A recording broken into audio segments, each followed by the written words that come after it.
Welcome to Treknicity, a Star Trek podcast where we're gathered to set sensors to maximum and scan for intelligent life. I'm Lars.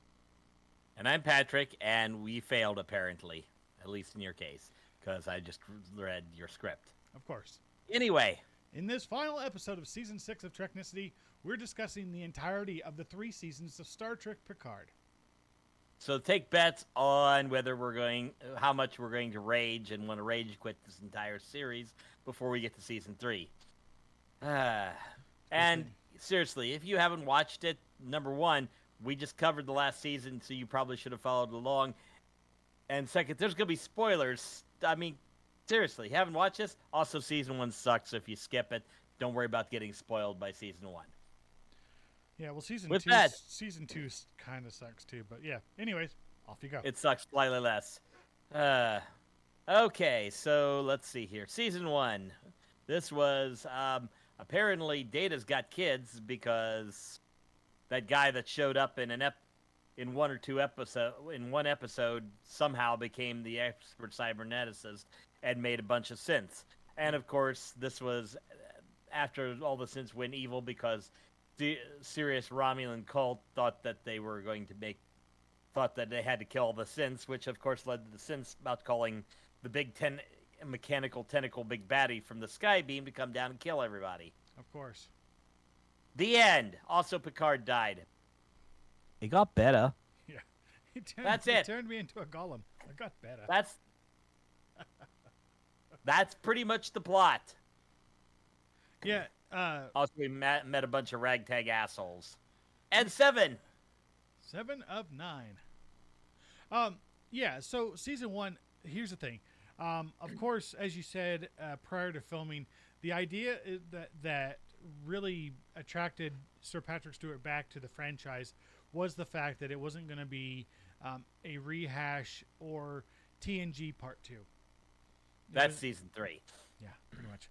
After they realized what season 1 and 2 turned out. Yeah, so, season 1, we see a now retired Admiral Picard basically hanging out on his vineyard at Chateau Picard with his French bulldog. And Number 1. Yep, number 1. And it was kind of funny because every time I saw him, I always expected number 1 to go take a number 2, but never mind. Shit, yeah. So Had Chateau Picard gone to shit by this point? Or it was always shit?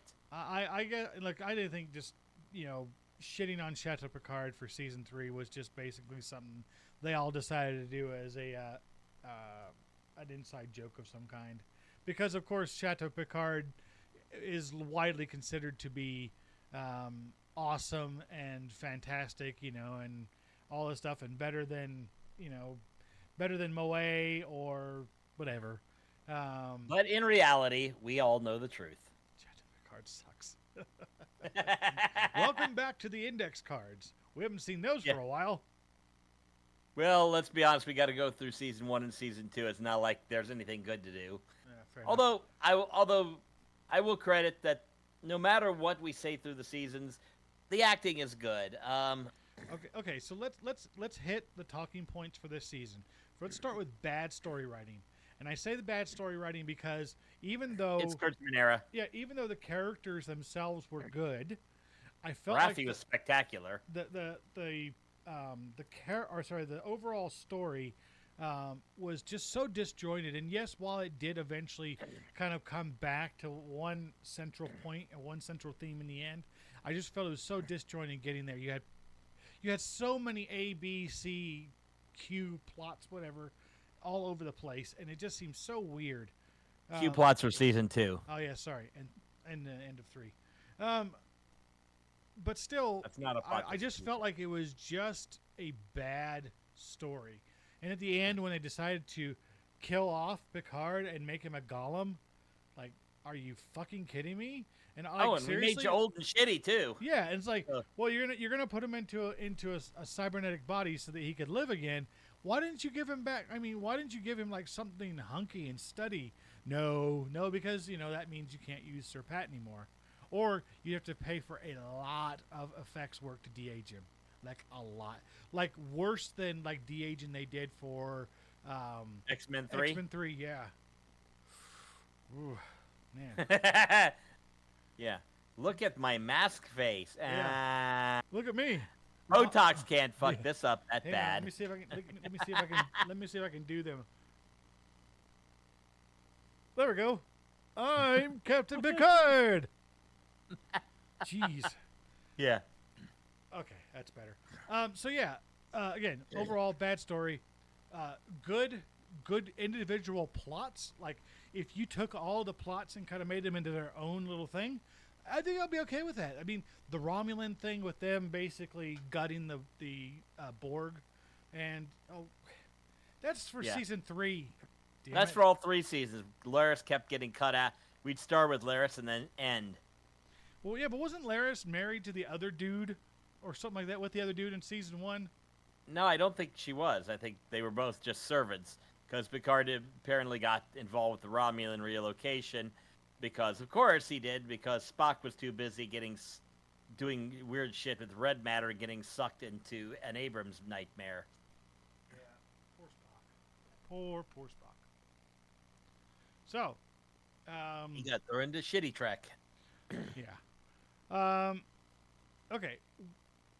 That's kind of basically it. So, season 1 is him chasing off to prove that, or to unbox the whole synths are bad thing, and it comes, like you said, it involves a Romulan cult. It involves secret Romulan agents. You know, it involves 7 of 9 temporarily becoming the queen of a defunct Borg cube, Which, of course, exists after she axed Icheb, fan favorite Icheb, in quick and brutal fashion. And then, of course, we saw the death of Hugh, who made it through several seasons only to get slaughtered. pretty much. Yep. And I want to say that Manu Intirami was pretty salty about not getting called back to play Icheb, and also the character getting offed unceremoniously.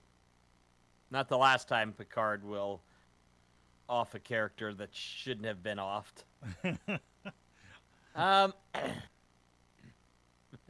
I think this was the season made you rage quit CBS all asses. Yep. I mean, all access. Yeah, Yeah. I actually, at the end of that episode, at the very end of that episode, I immediately went and canceled my account.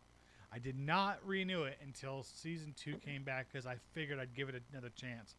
Thankfully, season 2 was not as bad. And again, you know, season 2 suffered from much of the same faults that season 1 did. They just were a little bit more cohesive towards an all-inclusive story. Whereas season 1, they drew an inspiration from the refugee crises and the political landscape. So Starfleet was full of assholes and Romulan traitors and sheer fucking hubris. Meanwhile, in season 2, Starfleet let's go to full of season 2. asshole Yeah. Romulan spies and pure hubris. Just in the mock mirror universe. Yep. Okay, so in season 2, we find that it followed on after the events of season 1 kind of wind down. Synths are okay again. Okay. Soji goes on to do other stuff to advocate for synths and Data's biological babies and all that stuff like that. Meanwhile, Kirk. We don't get Kirk till season 3, sort of. Yeah. Q and Picard have their little reunion. Q decides that it's time to continue or finish the trial that he started nearly 40 years ago, and somehow manages to throw them into a quote-unquote mirror universe, but it's not the mirror universe we've seen from This one's every even other worse. This is even worse. This is even worse than Mirror Universe. This is space Nazi Trek. Yeah, pretty much. And not original series where you of course go to the Nazi planet, or all of Star Wars, which is let's Rebels versus space Nazis. That's the entirety of Star Wars. Rebels versus Yeah. space Nazis. People rebelling against space Nazis. Okay, that's it. That's the entirety of Star Wars from start to finish. Yes, there is no more nuance than that. Period. And there apparently aren't any strong female characters until the sequel trilogy, which kind of Yeah. never mind. Yeah, because Onwards. fuck Leia, I guess, or Padme. Well, No, that's Anakin's job. yeah. Oh, that's his. Wait a minute. Leia's his daughter, dude. He's not Donald Trump. Yeah. Sorry, don't mean to get political there on you. Yes, he did. Because we jumped to, because of course we have to time travel back to 2024 with the Borg Queen. Yep. So the Borg Queen at the beginning of season 2, because Picard gets called to something and he ends up aboard the Stargazer with Captain Rios from season 1, now commanding that ship, and there's something going on with the Borg. They show up. They end up trying to take over the Stargazer. Picard has this thing with Q. They end up going back in time. So it's going back in time are Picard, Raffi, Seven, Girardi, Rios, and the Borg Queen, right? Did I say the Borg Queen? Yes. Okay. And they all end up back in some, well, sorry, not back. They end up in a mirror universe in their current timeline, which they have to figure out how it happened, because Q alludes to some event back in Picard's past that causes this future to happen. So they have to go back in time to 2024, and of course they crash land La Serena at Chateau Picard, and then use Why not? Yeah, then you use the transporter to beam everybody to Los Angeles, because why not? Yeah, it leads to a lot of scenes. We get to meet a younger Guinan who, for some reason, doesn't remember Picard and is a complete bitch. Because they said that it hadn't happened to that character yet. She hadn't gone back in time to meet him yet. Oh God! But she had. But she was had hanging out been with there. Mark Twain. The fuck. Yeah. Yeah. Anyways. Yeah. Although we did get Whoopi Goldberg back in the role for a little bit, so yeah. that was a cool And thing. to be fair, and like I let me see here. Let me go back to the character list. Let me see if they actually. I don't think they gave us a list of, without going and digging up the character list from IMDb. The actress who played younger Guinan, I would definitely say she was pretty cool. Got to give her props for her portrayal of the role. I mean, she had to play Guinan. She had to play Guinan, and Whoopi Goldberg exists. Yeah. Yeah. That is not the way we want things to go. It's not like Paul Wesley playing Captain Kirk. Oh shit! Wait a minute. Oh well, we'll get to that when we get to in the future, when we get to season 2 of Strange New Worlds. Strange New Worlds, which we will be covering coming up in about 6 or so weeks from now. Yay! When we series we're sure will be good. When we come back to season 7 of Treknicity, we will be covering, of course, season 2 of Strange New Worlds, and then we will also be covering the next season of Lower Decks, and eventually starting season 2 of Prodigy. Yeah. Orla Brady shows up as Laris and T'Lyn, which is basically, she covers the same role as Gary Seven, one of the Watches from the original series, who we eventually find out work for the Travelers, because everybody's favorite Traveler, other than the original Traveler, shows up for his cameo, because we get Will Wheaton, who doesn't show up for season 3's Star Trek Next Generation reunion tour.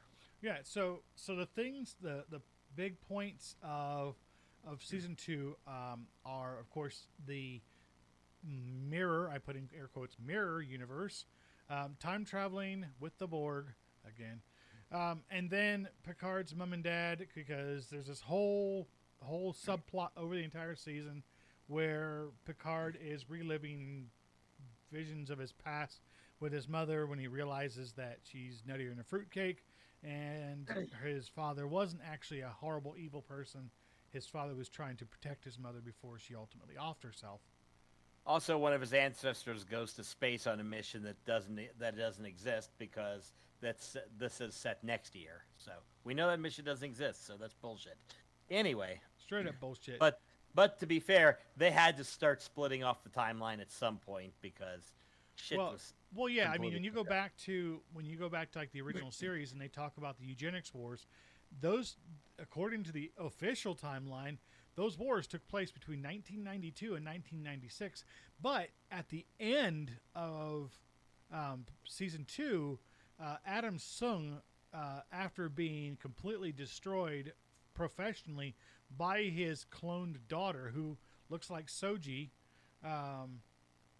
who of course goes off with Will Wheaton. I mean Wesley Crusher. Wheaton, I mean Wesley the Traveler. Yes. Goes off to actually be a supervisor like Gary Seven, which of course that was what Talin's role was in this season. She was, which is the most we got to actually having something Laris going on. Yeah, because Orla Brady is just fucking phenomenal. What was I saying? Oh yeah, so at the end of season 2, Adam Sung opens up a file cabinet, pulls out a manila folder, and on it has the words like Khan Project or something on that. So this is 2024, which should theoretically be, we're talking 28 years after the supposed end of the eugenics wars, and the Khan Project is like still brand new. So you get a little fucky with canon and timelines, and of course they try to kind of defuck themselves by saying, well, in the original series they do admit that records from that period are sketchy at best, and it's like, come on, guys, not that damn sketchy. Yeah, Obviously, you guys could have you could have written things in a way to make it fit. It would have worked fine. But Strange New Worlds kind of fixed it a little bit here. They said that the eugenics wars went into some of their war, and then to the World War III, and then just the war, and then they showed a bunch of cities blowing up after showing Trump terrorists. But oh well. Pretty much. Yes. Okay, so last thing we got to say on this season, most important one. Yeah. Annie Wershing, who played the Borg Queen, of course, died, and she was wonderful, and we'll miss her. And she was definitely an awesome Borg Queen, and of course, she got replaced by Borgatti. Yeah, and that's weird. Actually, I want to say that Borgatti was a better character than just Girardi on her own. Although that's not being fair to Alison Pill, because let's face it, her coolest. She got handed a shit sandwich. Yeah, and she managed to still make it palatable. Because let's face it, her coolest role today is, of course, from Scott Pilgrim. What is it? Versus what? Crap! I forgot. I can't remember the name of the damn movie, and it's like one of the best movies ever made. Versus the universe, the world. Versus the world. I forgot. I am shit. I gotta.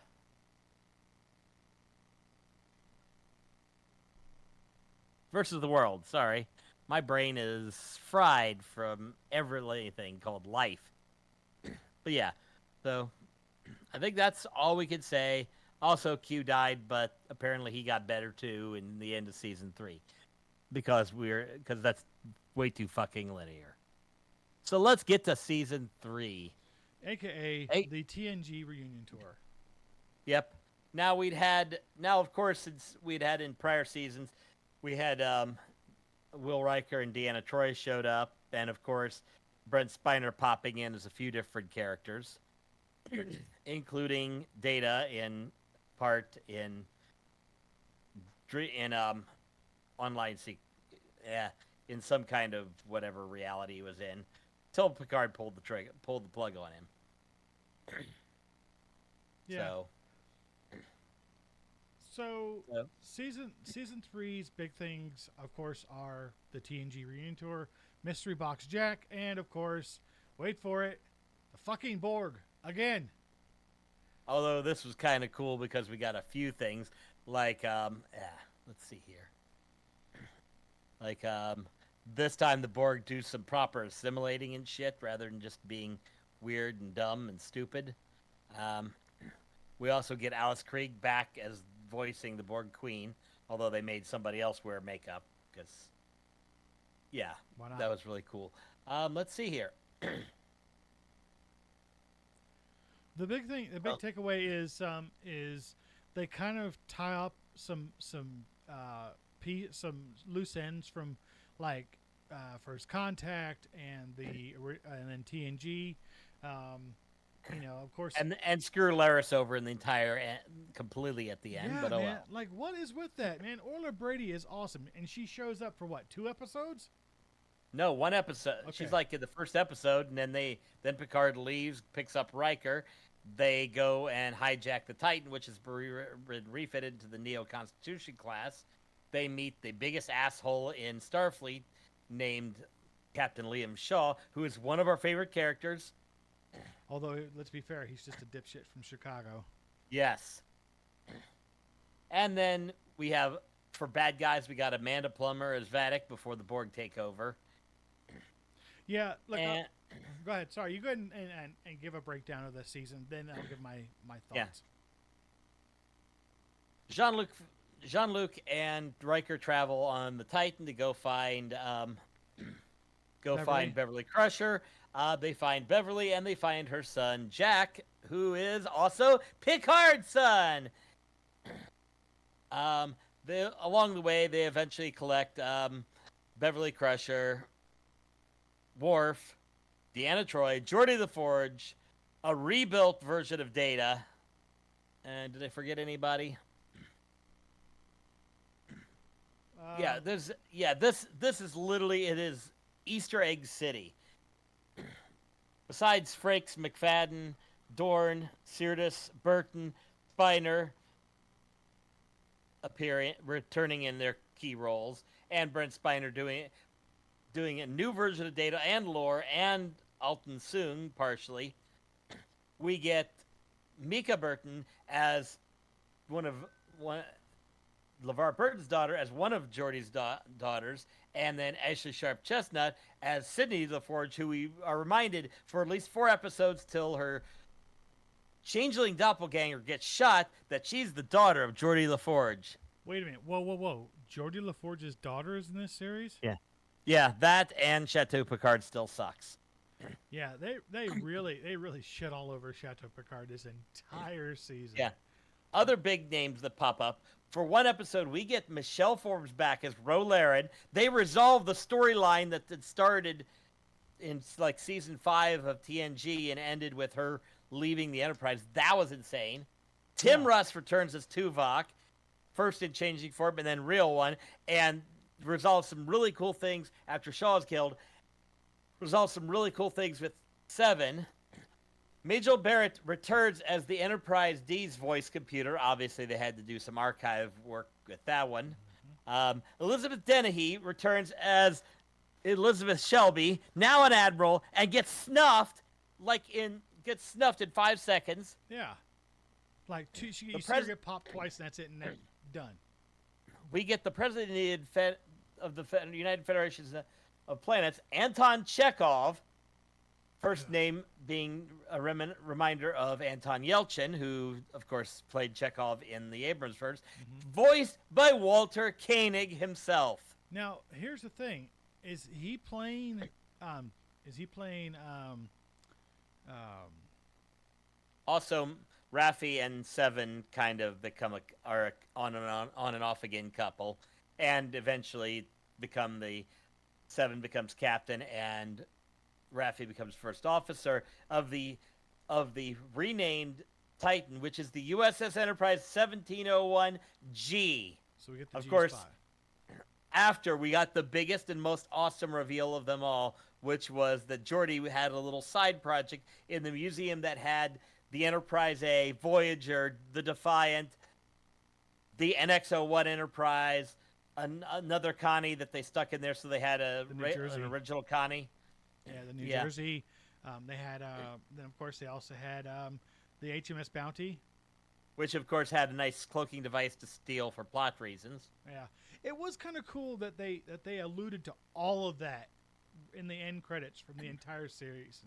And then they dropped the D.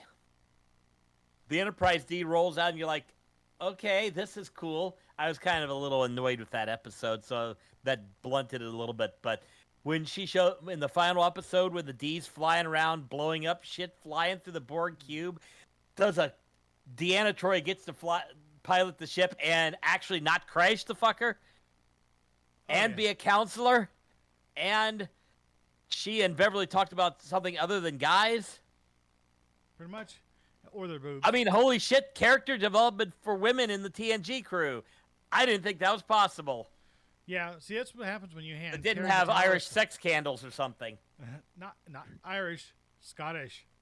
Scottish sex candles, or being raped by a presence, or anything about rape gangs on Turkana 4. No, Yeah, although we did get to see Data's hologram of Yar. So we kind of got a little Denise Crosby, although we didn't get Sela as we were hoping.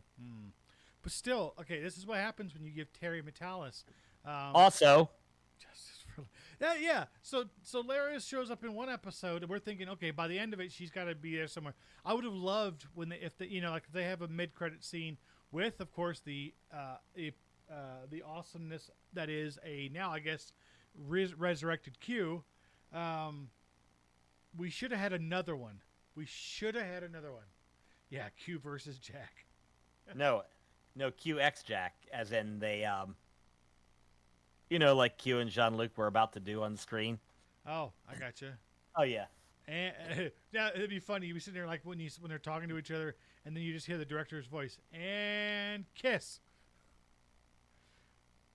No. Whatever.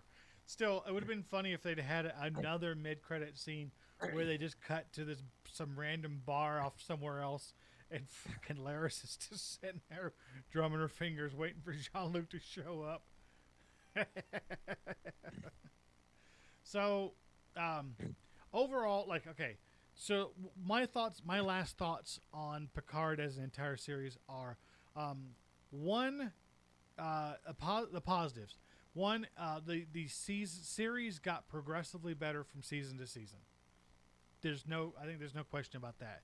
And the third season did play very well to a lot of things that were either left hanging or deserved a little bit more fleshing out. Yeah, it definitely resolved stuff that was left behind in TNG. The bad parts of this entire series, season one was the plot was entirely disjointed. 2, the plot was less disjointed, but it just bounced so much and you didn't know what the fuck was going on half the time. And 3, for me, it was I think in some cases they shoehorned the nostalgia and the Easter eggs to the point where you're just like, what else are they going to show us? What else is it going to be now? Although they did manage to get some cool things when they were traveling through, when they were back in 2024, they did Raffi and Seven did get on a bus. I forgot to mention this. And we get a punk playing a song that's very familiar because they got a guy by the name of Kirk Thatcher to reprise his role from Star Trek 4. Yeah, Kirk Thatcher was a I want to say he was like an associate producer or a co-producer on Star Trek 4, and he showed up one day to set dressed as the punk. And over the weekend, when they were on break, he actually had his friends who were a punk band write and record said song. You mean the one that Spock nerve pinched him out for? Yep. So that was freaking this time cool. he just turned it off nicely because like, oh, I like that song. Yeah. Guess he didn't want to get neck pinched again. Yeah, he's probably a little bit worried about that. Although, to be fair, Raffi and Seven would have just kicked his ass. Probably. So any final thoughts on the series as a whole? Star Trek Legacy, the Voyages of the Enterprise G.